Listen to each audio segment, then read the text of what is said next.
Hello friends, welcome top line academy. ये notes Khan sir के द्वारा तैयार किया गया है जो पॉलिटी को आसान भाषा में वर्णित करता है और A to Z प्रश्न को आप आसानी से सॉल्व कर सकते हैं। तो चलिए आज से हम इस पॉलिटी नोट्स को एक एक करके सारे नोट्स को आप लोगों के समक्ष लाते हैं, जिसमें आज हम लोग देखेंगे भारतीय संविधान का भाग 1 और उससे संबंधित कुछ टॉपिक्स के बारे में जो कि खान सर के द्वारा लिखा गया है। देखिए, हम लोग पढ़ेंगे भारतीय संविधान सभी के लिए बराबर कानून को संविधान कहते हैं। सभी के लिए बराबर कानून को क्या कहते हैं? संविधान कहते हैं। देश और राज्य का शासन कैसे चलेगा उसको चलाने के लिए जिस किताब का नाम है उसे हम लोग क्या कहते हैं? भारतीय संविधान कहते हैं। इस भाग में, इस किताब में 22 लेसन है। इस लेसन को हम लोग क्या कहते हैं? भाग कहते हैं। इसमें कुछ टॉपिक लिखे गए हैं। इस टॉपिक को हम लोग अनुच्छेद कहते हैं और कुल अनुच्छेद की संख्या कितना है? 395 है। 395।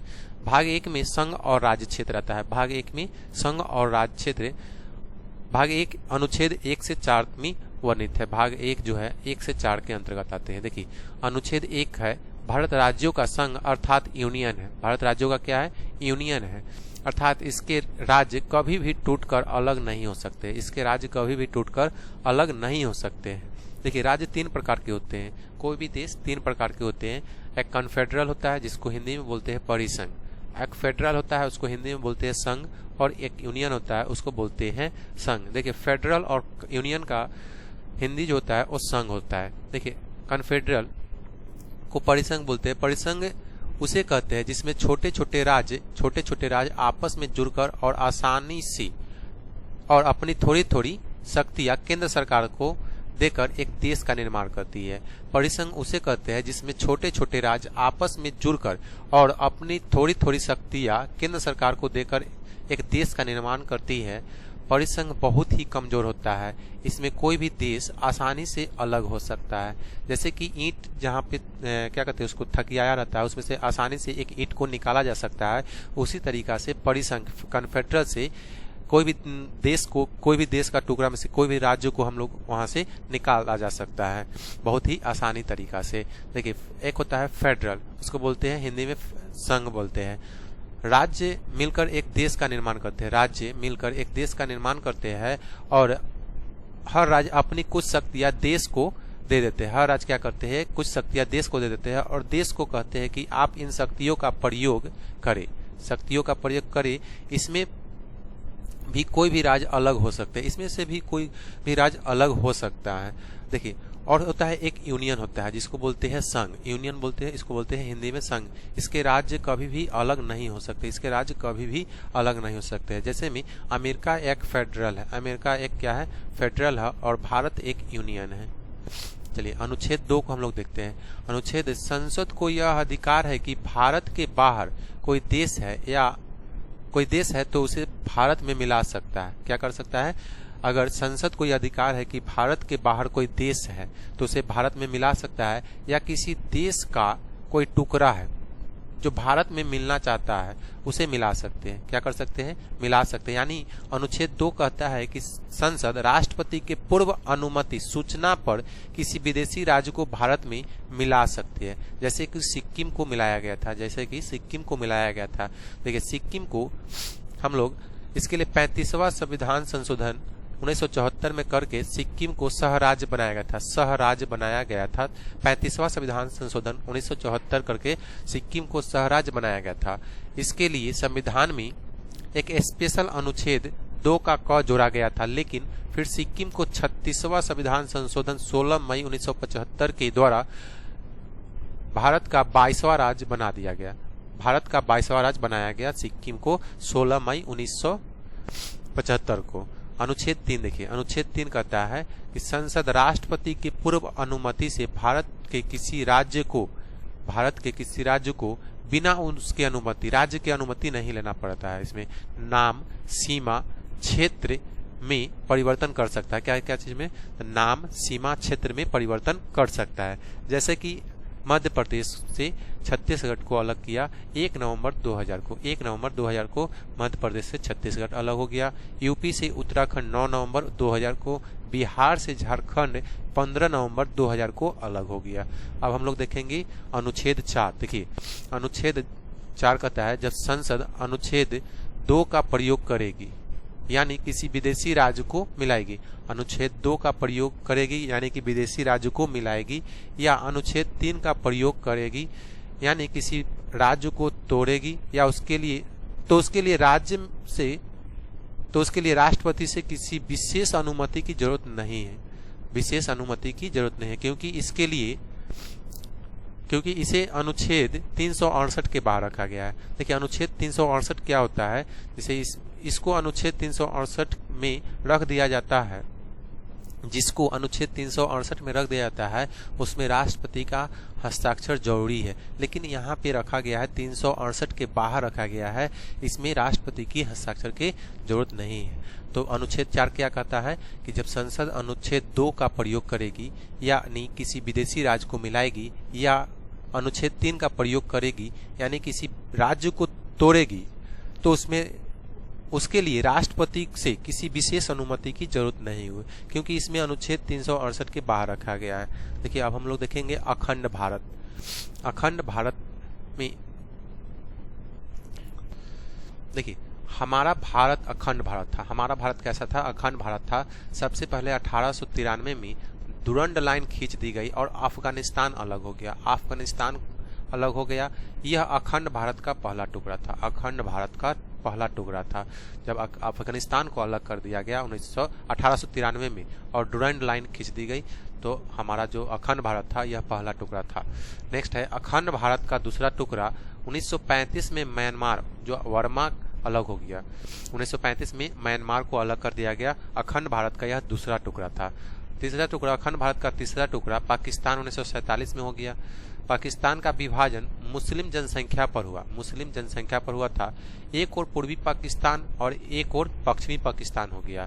बाद में पूर्वी पाकिस्तान बांग्लादेश बन गया। बाद में क्या हुआ कि पूर्वी पाकिस्तान था वो बांग्लादेश बन गया। रेड क्लिफ रेखा जो भारत पाकिस्तान को अलग करती है, रेड क्लिफ रेखा जो है भारत और पाकिस्तान को अलग करती है, और भारत और बांग्लादेश के बीच बॉर्डर को जीरो लाइन से जाना जाता है। जीरो लाइन से जानते हैं भारत और बांग्लादेश के बॉर्डर को। देखिए अंग्रेजों ने देशी रियासत को 3 विकल्प दिया। क्या क्या?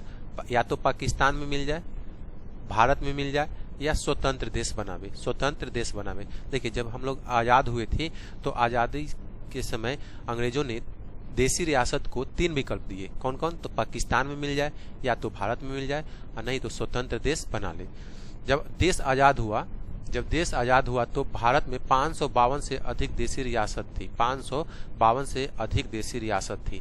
552 देशी रियासत को मिलाकर फेडरेशन बनाना संभव नहीं था। इसलिए सरदार पटेल को जिम्मेदारी दी गई थी कि इसे मिलाकर यूनियन बनाइए। यूनियन अर्थात इसके राज्य कभी भी अलग नहीं हो सकते हैं। इस काम में 3 लोगों की महत्वपूर्ण भूमिका थी, सरदार पटेल, वीपी मेनन और माउंटबेटन। इन लोगों ने सभी राज्य को भारत में विलय करा दिया, किंतु 3 राज्य भारत में विलय के लिए तैयार नहीं थे। कौन कौन? तो एक हैदराबाद, एक जूनागढ़ और एक जम्मू कश्मीर। हैदराबाद, जूनागढ़ और जम्मू कश्मीर। देखिए हैदराबाद जो था, हैदराबाद के निजाम हैदराबाद को पाकिस्तान में मिलाना चाहते थे, किंतु सरदार पटेल ने पुलिस की वर्दी में सेना भेजा जिसे ऑपरेशन पोलो कहा गया। इसके तहत हैदराबाद को भारत में मिला लिया गया। ये ऑपरेशन पोलो जो है अधिकांश क्वेश्चन पूछ लिया जाता है, किसी भी एग्जाम आप देने जाते हैं तो ऑपरेशन पोलो के बारे में पूछ लिया जाता है। तो हैदराबाद को ऑपरेशन पोलो के द्वारा मिलाया गया। लेकिन नेक्स्ट है जूनागढ़। तो यह गुजरात का एक रियासत था जो पाकिस्तान में जाना चाहता था, किंतु सरदार पटेल ने जनमत संग्रह कराकर उसे भारत में मिला लिया। जनमत संग्रह कराकर वहां जो था और उसे भारत में मिला लिया गया जूनागढ़ को जनमत संग्रह के द्वारा। एक है जम्मू कश्मीर। यहाँ की जनता मुस्लिम थी लेकिन राजा हिंदू हरि सिंह थे। जूनागढ़ में जो राजा थे वो कैसा थे?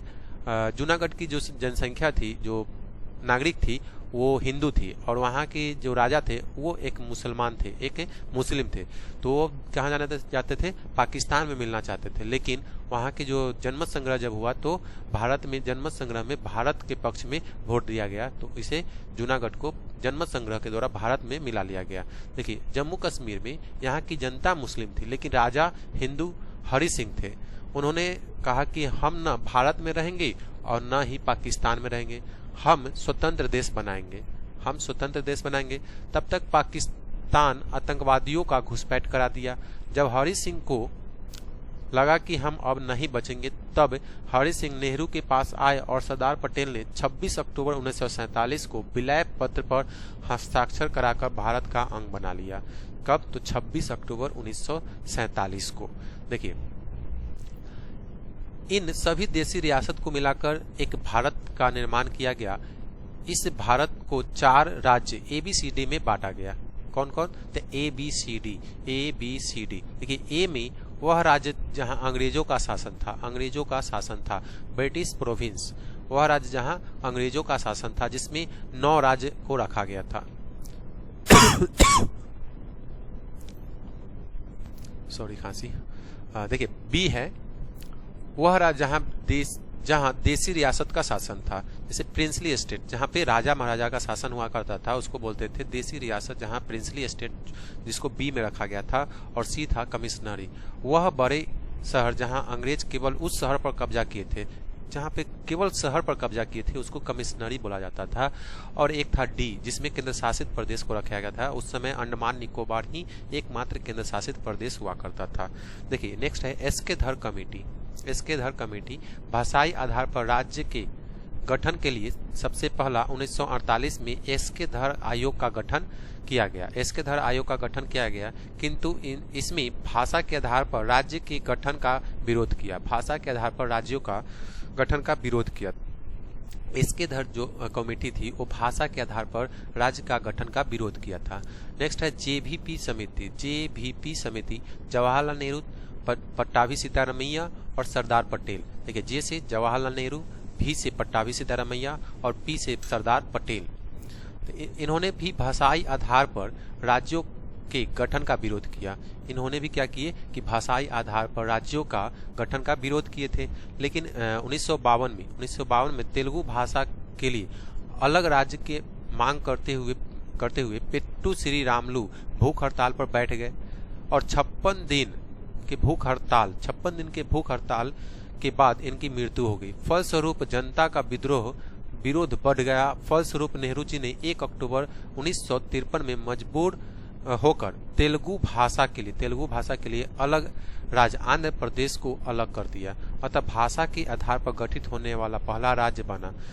भाषा के आधार पर गठित होने वाला आंध्र प्रदेश पहला राज्य बना। भाषा के आधार पर गठित होने वाला। देखिए, भाषाई आधार पर राज्यों को गठन के लिए 1953 में फजल अली आयोग का गठन किया गया। फजल अली आयोग का गठन किया गया। इसने अपनी रिपोर्ट 1956 में दिया और भाषाई आधार पर राज्यों को कानूनी मान्यता दे दिया। कानूनी मान्यता फजल अली आयोग के द्वारा दिया गया कि भाषाई आधार पर राज्यों का गठन किया जा सकता है। आयोग के फलस्वरूप 7वां संविधान संशोधन 1956 में पारित हुआ। इसके बाद ABCD को रद्द कर भाषाई आधार पर 14 राज्य और 6 केंद्र शासित प्रदेश बनाए गए। 14 राज्य और 6 केंद्र शासित प्रदेश बनाए गए। देखिए, एक पेप्सू हुआ करता था पंजाब। देखिए, Patiala and east Punjab state union. Punjab राज्य का पुनर्गठन शाह आयोग की सिफारिश पर हुआ था।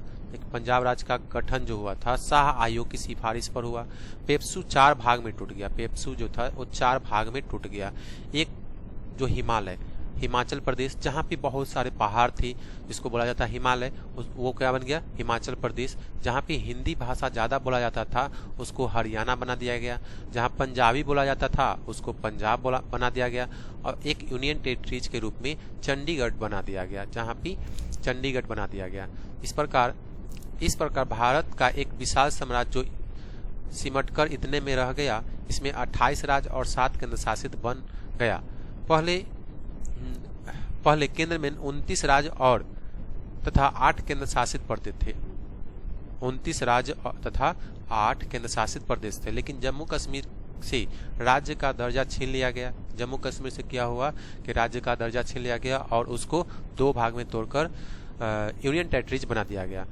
तब से 28 राज्य बच गए और पहले 7 केंद्र शासित प्रदेश थे, लेकिन जम्मू और लद्दाख को 2 केंद्र शासित प्रदेश बना देने से इसकी संख्या कितनी हो गई? 9 हो गई। लेकिन एक डिसीजन लिया गया कि दादर नगर हवेली और दमन दीव 2 अलग है, इन्हें एक कर दिया गया। वर्तमान में 28 राज्य और 8 केंद्र शासित प्रदेश है। 28 राज्य और 8 केंद्र शासित प्रदेश। तो आज का क्लास हम लोग यहीं पे एंड करते हैं और अगले क्लास में हम लोग देखेंगे भाग 2। जय हिंद दोस्तों।